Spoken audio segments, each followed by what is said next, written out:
కర్మలకే బ్రహ్మ కపాలం జన్మలకే పాప వినాశం కర్మలకే బ్రహ్మ కపాలం జన్మలకే పాప వినాశం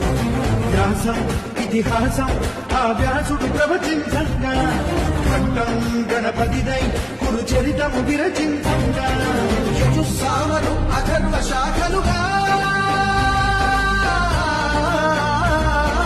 ఓంకారేశ్వరి శ్రీహరినగరి ఇదిగో రాబదరి వైకుంఠేశ్వరి సిరికి నగరి అదిగో మహిమగిరి ఈ కొండపై పాదండగా ఆ విష్ణు పాదమే వెలసి వేదాలనే విభజించిన శ్రీ వ్యాసపీఠమై విరిసి